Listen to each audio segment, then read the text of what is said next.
सबसे पहले श्री गुरु जी के चरणों में प्रणाम करती हूँ। दूसरा माता गौरा पार्वती के चरणों में प्रणाम करती हूँ। नीलम दीदी हरिंदर भैया के चरणों में प्रणाम करती हूँ। और जो मोबाइल के माध्यम से मेरी कथा सुन रहे हैं उनके चरणों में प्रणाम करती हूँ। तो आज की जो कथा है वो यूपी के शाहजहांपुर से है। वहाँ पे आलोक नाम के एक परिवार में सदस्य रहते थे। उनकी कोई संतान नहीं थी, बहुत परेशान रहते थे, बहुत कष्टमय जीवन था। पत्नी को जब पत्नी शादी होके आई थी तो शादी के 2-3 साल हो गए, लेकिन संतान प्राप्ति नहीं हुई उनको। बहुत जगह डॉक्टर को दिखाए, हर मजार मंदिर हर जगह गए उन्हें, तभी संतान की प्राप्ति नहीं हुई। घर में इकलौते थे, अगर संतान नहीं होगी तो वंश आगे कैसे बढ़ेगा, यही चिंता दिन रात आलोक को खाई रहती थी। पत्नी कई बार आलोक को कहती आप दूसरी शादी कर लीजिए, तब आलोक कहता नहीं, क्या पता दूसरी से भी मुझे संतान ना हो, हम कोई संतान गोद ले लेंगे, परिश्रम तो हम कर ही रहे हैं। शादी के 4 साल हो जाता है लेकिन बच्चे नहीं होते, 5 साल हो जाता है, 6ठा साल होने वाला होता है।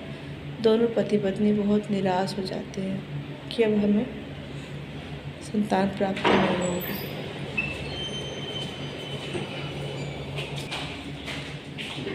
दोनों पति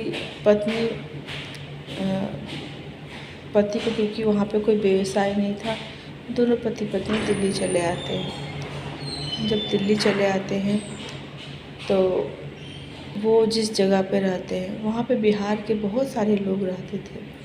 बहुत सारे मतलब कॉलोनी थी, उसमें अधिकतर बिहारी ही लोग रहते थे। आलोक तो सुबह ड्यूटी चला आया था और जो उनकी पत्नी थी वो घर पे अकेले रहती। तो जहाँ वो रहती थी बगल में पड़ोस में एक घर था, तो वो जब वहाँ पे बसे किराए पे मकान लेकर के, तो पड़ोसी ने उनकी बहुत सहायता करी थी। तो पड़ोसी का आलोक के घर आना जाना था। तो एक दिन पड़ोसन कहती है, जिनका नाम रीता था, बोलती है भाभी चलो ना, यहाँ पे शिव चर्चा होती है, शिव चर्चा में चलो। आलोक की पत्नी कहती है कि ये शिव चर्चा क्या होती है।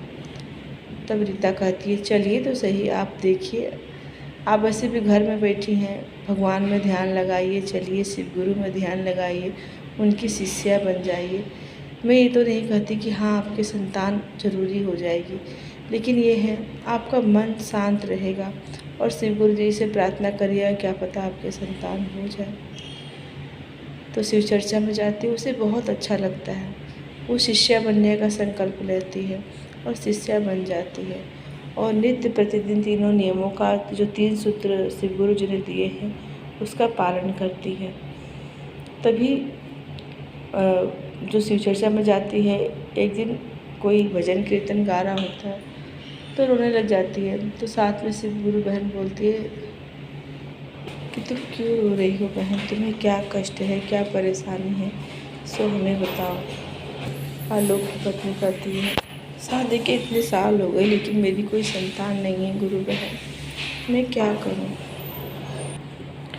तब गुरु बहन कहती है कि तुम हर सोमवार को 16 सोमवार का व्रत रखो, शंकर भगवान तुम्हारी मनोकामना जरूर पूरी कर देंगे।